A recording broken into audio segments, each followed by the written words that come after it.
voice today. But the folks that are in the SP headquarters, the ones that are in the industry factories and the ones that are in the design floor, they're the ones that really are the spear. They're the ones that give the sailor the tool to do their job. 24, away, solid developmental signaling to left. SSP is continuing to be an important part not only of our Navy, but also our Defense Department and our country. And the reason that we're important today is because we are providing a national requirement. We're providing that national requirement of providing a survivable deterrent at an affordable cost to our country. By having a system that is reliable, that has the performance that our system has, any adversary will have to think twice before they want to come against the United States. SP has always been an organization that responds to what our country needs. We don't invent things. It's a response to where the world is going. So where we go from here is the question, where is the world going to go? What needs to be done? What does the country need? Once the country decides what it needs, then SP will come to the forefront and provide it.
I'm Rear Admiral Ken Malley, the President Director of the Strategic System Programs Office. It is October 1990, and this month marks the 35th anniversary of the Fleet Ballistic Missile Program. It is my privilege and challenge in about the next 14 minutes to present to you 35 years of history of the FBM program. With that, let's roll the film.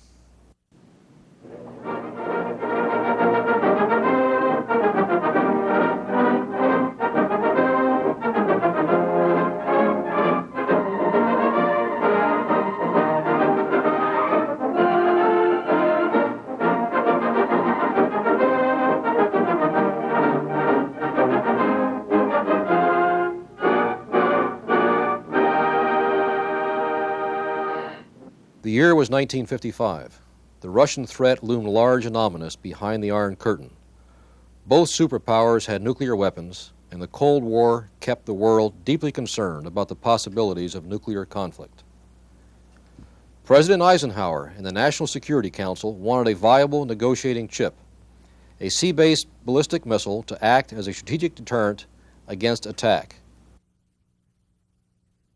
In November of 1955, the Navy was directed to design this deterrent, and the Secretary of the Navy created the Special Projects Office to be headed by Vice Admiral William F. Rayburn, Jr., a naval aviator with a superb reputation. In the first 13 months of his appointment, Red Rayburn and his Navy team made huge strides towards their goal. First, swapping the initial volatile liquid propellant design for a safer, solid propellant one. In December of 1956, the Secretary of the Navy handed Red Rayburn the responsibility for developing the entire Fleet Ballistic Missile System. He in turn selected a team of contractors and proceeded with the development of the missile system he christened Polaris. The Navy now had in place the proper FBM team elements to design, build, and support a missile system carried by a nuclear-powered submarine. The Chief of Naval Operations issued a requirement for an operational missile to be launched from a submarine by 1965. Another event occurred less than a year later and half a world away, which had a significant impact on the Polaris program. On October 4th, 1957, the Soviet Union launched Sputnik 1. If they had the rocket power to put a satellite in orbit, they had the ability to shower the U.S. with nuclear warheads, or soon would have. This provided the catalyst to accelerate our program. Less than 2 months later, the Polaris program was officially accelerated by 18 months. These events, plus the highest level priority given to the development of the FBM system by President Eisenhower, gave the contractors the focus and the goal they needed. Contractors worked feverishly over the next few months. Sperry, for instance, was tasked with the inertial navigation system, which presented numerous problems never before encountered. For this submarine to remain secure and undetectable, and to ensure accurate aiming of the missiles, the inertial navigation system needed to maintain, moment by moment, and for days on end, a precise knowledge of the ship's position, without the benefit of any other navigational reference. Dr. Charles Stark Draper was able to develop a working and accurate inertial guidance system for the missile. Aerojet General developed a new high-energy solid rocket propellant that was compact, stable, and safe for shipboard use, yet powerful enough to launch Polaris into a ballistic trajectory. General Electric designed the computerized fire control system to aim and fire the missile, which obtained the sub's position directly from the inertial navigational computer. Notice the IBM punch cards for targeting. In those days, that was advanced technology. Meanwhile, back at the shipyard, the Electric Boat Division of General Dynamics was busy modifying a Skipjack-class submarine into the first George Washington-class missile-carrying ship. These attack submarines were literally cut in half, then welded back together with a tubular center section added to house the missile tubes. Back in sunny Sunnyvale, California, Lockheed engineers were designing and developing the Polaris missile to conform to exacting specifications of physical dimension, weight, and performance. In November of 1957, Westinghouse demonstrated a missile could be launched using compressed air by firing a dummy missile from a prototype tube.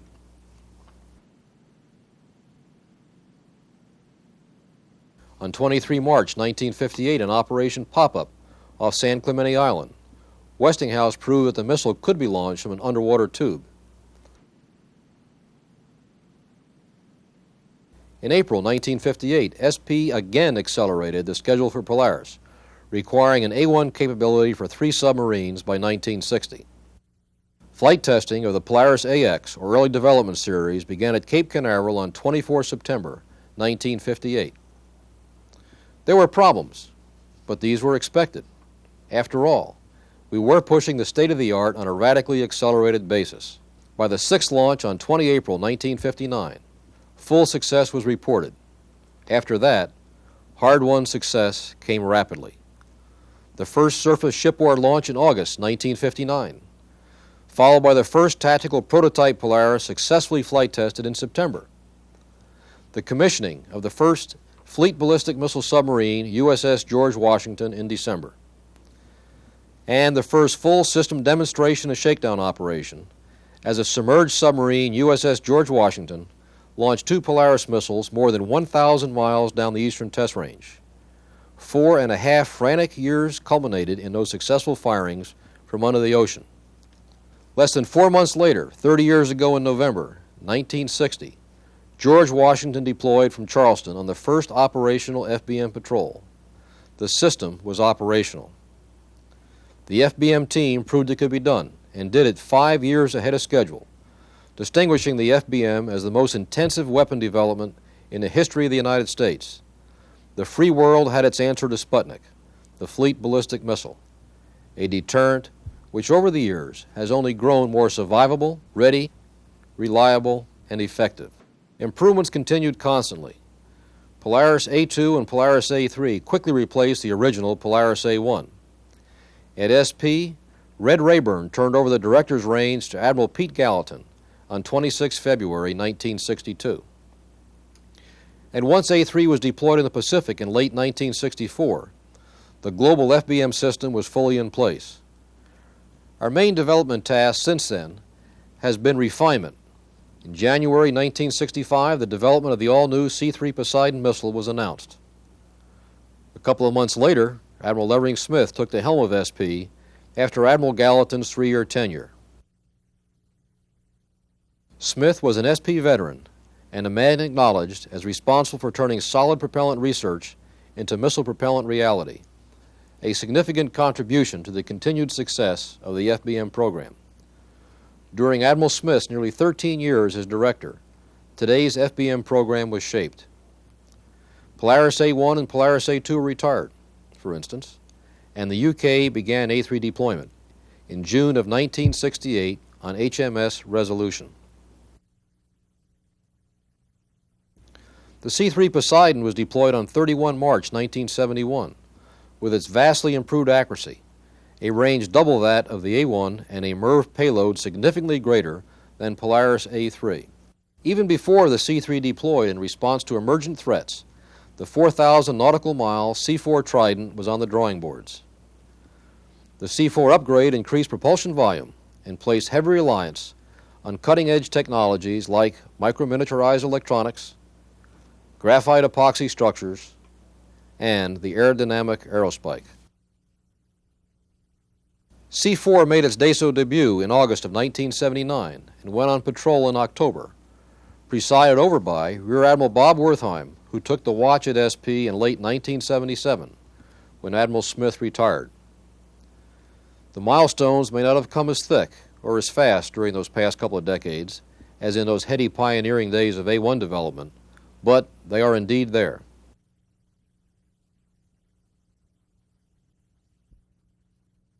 November the 1st, 1980, Rear Admiral Glenwood Clark takes the helmet SP from Bob Wertheim. June of 1981, the SSBN James Polk completed a 2000th deterrent patrol. September of 81, the final A3 patrol, the last of 1,245 A3 patrols. And November 1981, the first Trident-class submarine, USS Ohio, was commissioned. And in June of 1985, I relieved Admiral Clark as director of SP. Which brings us to the D5 program, Trident II, approved in October of '83 and developed during the '80s. Once again, we challenged physics, and once again, physics in turn gave us numerous challenges to solve. What you see here is the first launch of Trident II D5 on 15 January 1987, on schedule, on time, and on target. The first D5 submarine launch, for instance, was an exciting shot, and the beginning of one of the most frustrating and most rewarding years of my naval career. It was a year, for example, that included additional challenges to the program, as Hurricane Hugo, an earthquake 1 year ago in California, the zeroing of D5 funding and other acts of God and Congress. But we recovered in a spectacular manner. We've always done spectacular things in the FBM program. Even our slow steps along the learning curve have been spectacular and done in a big way. Let's take a quick look at some true challenges over the years.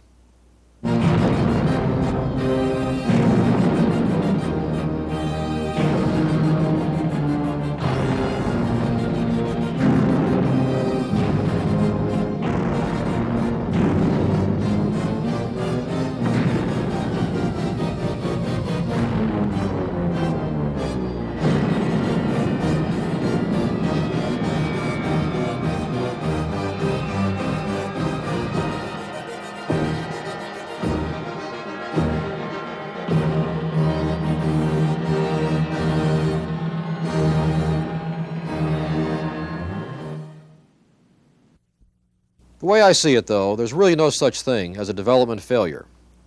We must push the limits of the system early in the program to engineer success under worst-case scenarios into the production missiles.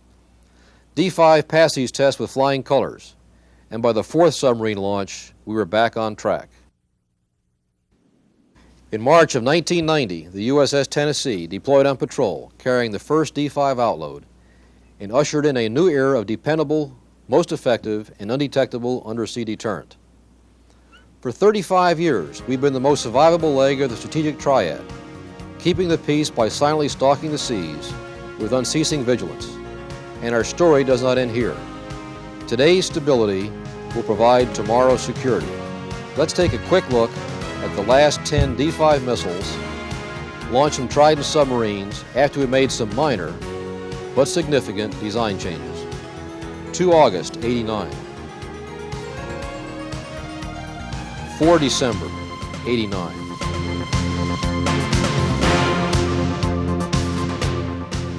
13 December, 89.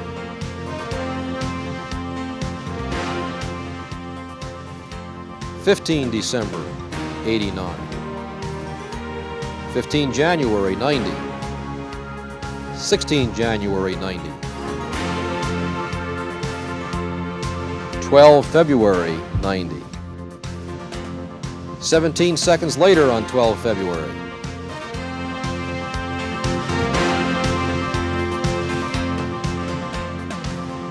11 March, 90.